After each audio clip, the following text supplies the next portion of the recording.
Hey everyone, welcome back to the channel. James Sharmack here. So we're going to look at another 2-pack of Marvel Legends. We're going to look at the one of the Thunderbolts 2-packs. We're going to look at the John Walker and the Sentry 2-pack.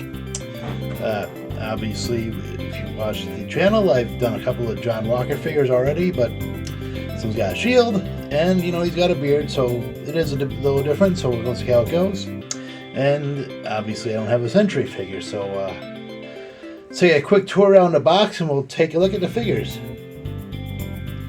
So the box is, the usual Marvel Legends stuff. They just change around a few logos, whatever. John Walker and Sentry on the bottom, or they can call him Bob, whatever. A couple of, silhouette pictures on the side. On the back, same silhouettes. Little quick blurb on each character right there. Back to the side, just Sentry and John Walker. Top, Thunderbolts. Usual jazz on the bottom. So let's take it out of the box. We'll take a look at a figure one at a time. We'll start off with John Walker. So we have John Walker out of the pack. It's looking very cool. Nice detail on the outfit. Obviously, it's got a lot of worn elements to it. We got some dirt on the white of the outfit. Once or twice they call him the U.S. agent, but he's John Walker. They don't really call him that. But nice detail on the head sculpt. Obviously Wyatt Russell, son of Kurt Russell. Has a beard in it. Probably because just for whatever reason. The clean shaved baby face doesn't translate so well to wearing the helmet, but anyways, nice design. You have some cool detail on it. Actually see the star there, sort of kind of. It's it's worn away, obviously. Nice detail on the back. Got the star right there. Nice detail on the shield. Isn't much to it, just a shield. No star, no flag, whatever. He's more utilitarian than he is show off now, so pretty solid looking figure.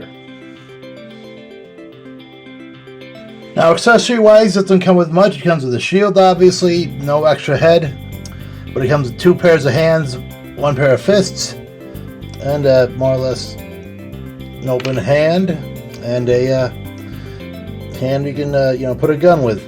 The gun he has in his holster is just one piece, so you can't take it out, unfortunately. So if you want a gun, you have to go in your collection and take a look and arm him up, I guess. Now articulation wise, they don't really change the formula really much at all. His head goes back about that far, goes forward that far, all the way around, can tilt side to side. His arm goes about that high, goes all the way around. Bicep rotation, double joint the elbow, wrist rotation back and forth. Try to get my hand out of the way. And bend back that far, bend forward that far, rotation at the waist. Legs go apart that far, go forward and back that far, rotation at the thigh, double joint the knee, rotate at the shin, and angle pivoting and back and forth. Now, the fun part, we try again to stand up. He has, oh, perfect. So there you go. Decent figure, nothing to write home about. Let's take a look at the Sentry. Now, onward to Sentry, or Bob as he's called throughout the movie, more or less. Pretty solid looking figure.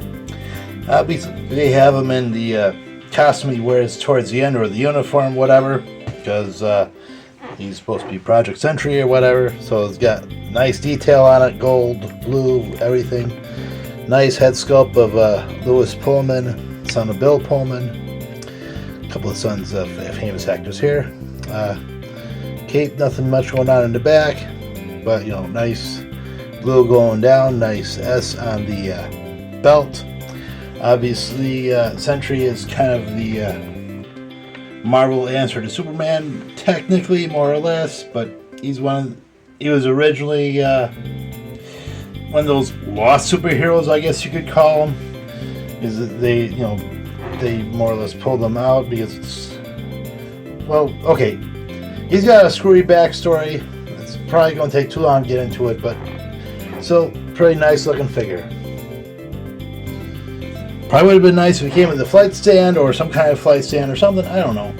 I don't know how they could do it, but and make it, you know, the packaging small. But anyways, he comes with 2 fists, or at least with a pair of fists and a pair of open hands. That's it for accessories. No, you know, no alternate head where, you know, it has his real hair color, but still really cool. You know, put him in a flight pose or whatever. Okay, so articulation wise, usual stuff, I guess. His head only goes back so far because he's got long hair and the cape gets in the way. Head goes down that far, rotation all the way around, side to side. Arm goes up kind of high, rotate all the way around. Rotation to bicep, double joint at the elbow, wrist rotation back and forth. He's got that swervy little diaphragm, so he goes back and forth like that. Can go back kind of far, not too far because of the cape. Can forward that far, not too far because of the articulation. Rotation at the diaphragm so you can spin them around. Legs go apart, super split. Legs go forward and back, super split. Thigh rotation, double joint the knee. No shin rotation, but ankle pivoting and back and forth as usual. So, alright, acceptable articulation. He's not really flexible, but he's supposed to, you know, be more like flying, Superman, or whatever. So it is what it is, I guess. And just for a quick pose, I put John Walker in a punching pose, and Sentry, obviously, since he's super strong, he's going to take the punch, even though he's a super soldier, but he's not Superman strength like Sentry, so he's, you know, going to, you know, not really feel it.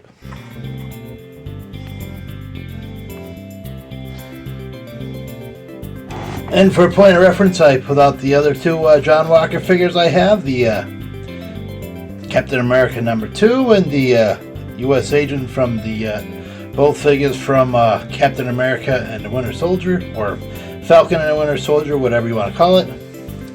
I don't know why the head looks alright on, you know, I don't know why his head, you know, doesn't translate so well on the moving pictures, but, you know, looks fine there. But what do I know?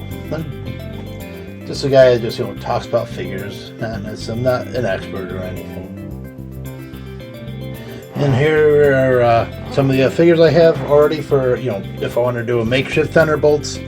I don't know where the Elena figure is. I'm looking for a little bit, but it's in a collection somewhere.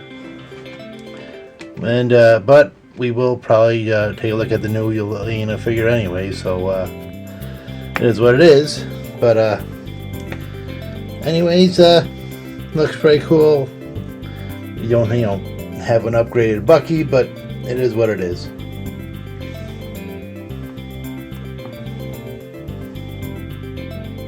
So, pretty cool to have these figures. I dig them. They're not necessary to have in your collection. I just wanted to have them for an upgraded Thunderbolts team. I'm probably going to pick up the Yelena and Red Guardian one, see how that goes. But, you know, they're going for under $30 a pop right now. Some places around $25. So, you know, it's a no-brainer to, you know, snag them really quick and add them to your collection if you really need them. And if, you know, probably don't, but it is what it is. You know, I'm no expert. I've never claimed to be an expert, but, you know, I do dig these 2. Not the best figures of the year, but, you know, they look pretty solid regardless. So anyways, that's not necessarily a review, but, you know, should you get them? Why not? They're like, you know, real cheap if you really want them. And if you don't, you know, obviously don't get them.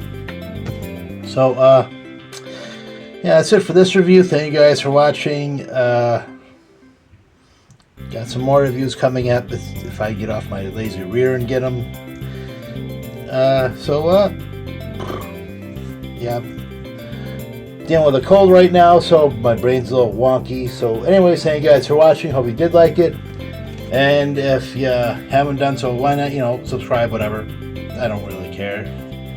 You know, I'm going to do these videos regardless if you do, you know, sign up or not. or watch or anything. But anyways, my name is James Sharmack.